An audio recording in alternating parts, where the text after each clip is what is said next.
Ballia police ने अपहृत बालक की सकुशल बरामद कर ली। इसके साथ ही फिरौती मांगने वाले गैंग का भांडाफोड़ करते हुए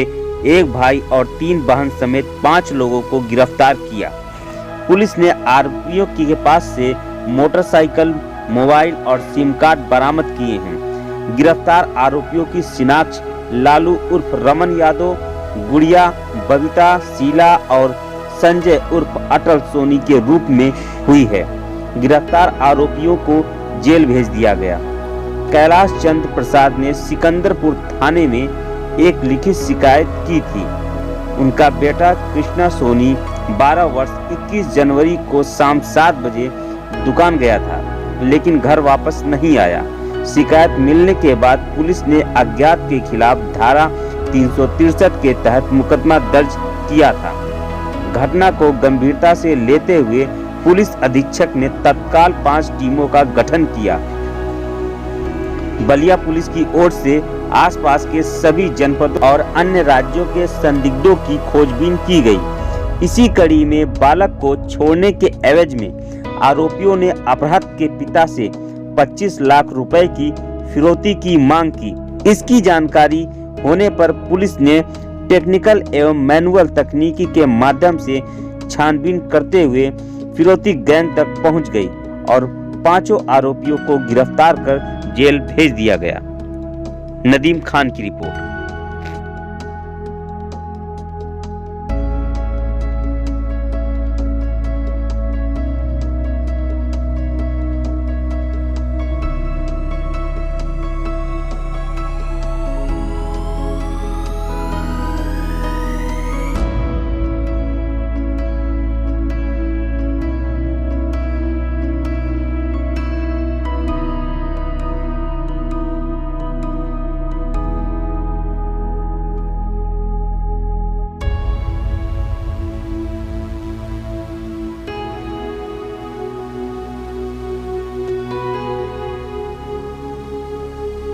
दिनांक 21 जनवरी 2022 को जनपद बलिया के थाना सिकंदरपुर पे एक लिखित सूचना प्राप्त हुई थी श्री कैलाश चंद के द्वारा, जिसमें उनके द्वारा बताया गया कि 20 तारीख की शाम को उनका बेटा कृष्णा सोनी, जिसकी उम्र 12 वर्ष है, वह दुकान बंद करके जब घर वापस आया है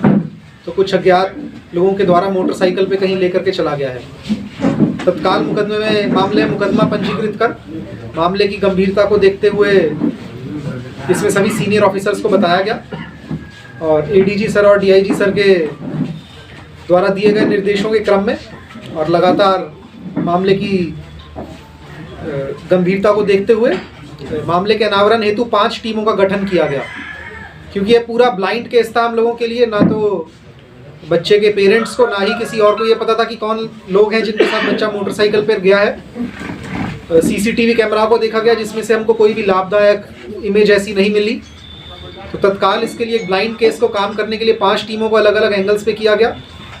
और मुझे बताते हुए खुशी है कि इसमें जनपद बलिया पुलिस को सफलता मिली है और हमने सकुशल कृष्णा सोनी को सकुशल हमने बरामद कर लिया है और जिन अपराधियों ने इनका अपहरण किया गया था उनको भी अरेस्ट कर लिया है। पूरा घटनाक्रम कुछ इस प्रकार है कि 20 तारीख को जब दुकान बंद करके ये अपने घर आए थे तो 2 मोटरसाइकिल सवार के द्वारा इनको ये कहा गया कि आपके पिताजी आपको बुला रहे हैं और इस बहकावे में अपने मोटरसाइकिल पर बिठा करके इनको ले गए।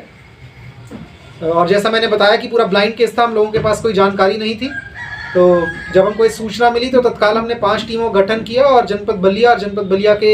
पड़ोसी जितने भी जनपद हैं और इसके अलावा बिहार राज्य के जो जनपद हमारी सीमा से लगते हैं, इन सबके पुलिस अधीक्षक के द्वारा मुझसे वार्ता की गई और उन सबसे जानकारी की गई कि यदि अपहरण का कोई गिरोह हाल ही में उनके संज्ञान में आया हो जो कि एक्टिव हुआ हो, इसके अलावा अन्य और ऐसे संदिग्ध लोग जिनके ऊपर हमको शक हो सकता था, कुल मिलाकर के हमने 300 लोगों को छांटा था। और लगातार चले इस ऑपरेशन में जो लगभग 3 दिन तक चला है, हम लोगों ने 300 प्रोफाइल्स को छांटा, उन लोगों के बारे में, उन लोगों का क्या पिछले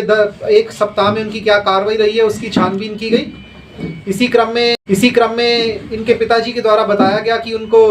एक अज्ञात नंबर से फ़ोन आया जिस पे इनसे 25 लाख रुपए की फिरौती की डिमांड की गई बच्चे को सकुशल छोड़ने हेतु। और उसके बाद उसी सूचना पर और अन्य जो हमारी टीम काम कर रही थी, जिन जिन प्रोफाइल्स को हम देख रहे थे, उसी क्रम में कार्य करते करते आज जनपद पुलिस को सफलता मिली और इसी क्रम में हमने अटल सोनी और लालू यादव इन 2 लोगों को गिरफ्तार किया है। जो अटल सोनी है यह मूलतः सिकंदरपुर का रहने वाला है और लालू यादव जनपद मऊ का रहने वाला है। और इनकी निशानदेही पर लालू यादव के घर से हमने बच्चे को सकुशल बरामद किया, जहाँ पे उसकी बहनों द्वारा बच्चे को रखा गया था और उसको डराया धमकाया जा रहा था कि कुछ भी बोलेंगे तो उसके साथ कुछ अनहोनी हो सकती है। और वहीं पे बच्चे को छुपा करके लालू यादव द्वारा समय समय पर अपने अन्य साथियों के साथ मिल करके इसके पिताजी को फ़ोन करके फिरौती की डिमांड की जा रही थी। जिस फ़ोन के द्वारा वह फिरौती की डिमांड की गई है वह फ़ोन भी पुलिस ने कब्जे में ले लिया है। और इसके अलावा लालू यादव, अटल सोनी और लालू यादव की 3 बहनें जो कि बच्चे को वहाँ पे रखने में और पूरे षड्यंत्र में शामिल थी, इन सबको पुलिस द्वारा गिरफ्तार कर लिया गया है। इनका भी अन्य साथी जिनका नाम की जानकारी हमको मिल रही है उनकी तलाश पुलिस के द्वारा की जा रही है। और इस पूरी घटनाक्रम में जो हमारी 5 टीमें थी उनके द्वारा बहुत बढ़िया काम किया गया। इसके साथ साथ मैं मीडिया को तहे दिल से धन्यवाद कहना चाहूँगा। मीडिया की बहुत ही सकारात्मक भूमिका रही इस पूरे मामले में, क्योंकि बच्चे से जुड़ी बात थी और मीडिया से जब अनुरोध किया गया कि अगर मामला ज़्यादा संवेदनशील होगा तो बच्चे को खतरा हो सकता है, ऐसे में मीडिया ने बहुत ही जिम्मेदाराना भूमिका अदा करी और किसी भी तरीके से ना तो मामले को संवेदनशील होने दिया और ना ही पुलिस द्वारा की गई छानबीन या पुलिस द्वारा की जा रही जांच के संबंध में कोई भी तथ्य मीडिया में आया जिससे कि जो किडनैपर हैं, जो लगातार मीडिया के माध्यम से मॉनिटर कर रहे थे कि पुलिस क्या कार्रवाई कर रही है, उनको पुलिस की कार्रवाई के बारे में कोई जानकारी मिल सकी। इस करके आपको धन्यवाद देना चाहूँगा और आपके माध्यम से सभी पेरेंट्स और छोटे बच्चों को भी ये संदेश देना चाहूँगा कि यदि कोई भी अज्ञात लोग इस तरीके से आकर के आपसे कहते हैं कि आपके पिताजी बुला रहे हैं या कहीं दूर किसी का एक्सीडेंट हो गया, जरा चलिए या हमको जरा दिखा दीजिए, अगर आप उन्हें नहीं पहचानते हैं तो बेहतर होगा कि अपने किसी गार्जियन को या आसपास जो भी कोई वहाँ पे एडल्ट व्यक्ति है उसको बता दिया जाए कि इस तरीके से व्यक्ति ये सूचना चाह रहे हैं और इनको दे दी जाए। अन्यथा किसी पे भी ऐसे शक होता है कि कोई आपसे अनजान व्यक्ति इस तरह का सवाल कर रहा है, आपको अपने साथ ले जाना चाह रहे हैं, तो तत्काल पुलिस को 112 के माध्यम से या अन्य वहाँ पे जो भी कोई वरिष्ठ व्यक्ति खड़ा हो उसके माध्यम से पुलिस को सूचना दें और ऐसे किसी भी व्यक्ति के बहकावे में ना आए। सर, ये बरामदगी मऊ में ही हुई है कि कहीं अन्य जगह से? मऊ में, इस लड़के को मऊ में लालू यादव ने अपने घर पे ही रखा हुआ था और तीनों बहनें उसके घर पे ही थी। कस्बे में ये पहली बार घटना है, इसके लिए कुछ क्या सुरक्षा व्यवस्था को लेकर आप अलग से कुछ मजबूती प्रदान करेंगे?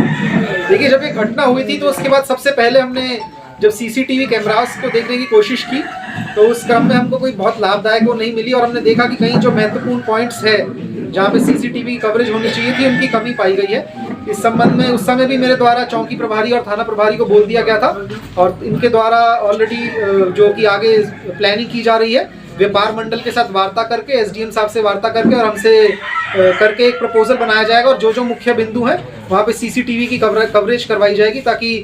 लगातार हम मॉनिटरिंग कर सकें इस तरह के उस पर। और जो ऐसे शरारती तथ्य हैं जो मैंने आपको बताया कि जिनकी प्रोफाइलिंग हमारे द्वारा की गई, जिनको हमने इस केस के दौरान देखा गया, ऐसे और भी अन्य जो लोग हैं उनको भी लगातार चिन्हित करके जिस तरीके से कुछ अगर लगेगा कि कोई अपराध की दुनिया की तरफ बढ़ रहा है तो समय रहते ही काउंसलिंग और अन्य माध्यम से भी उसको रोका जाएगा। Thank you sir. ठीक सर। अभी इसमें कितने अज्ञात के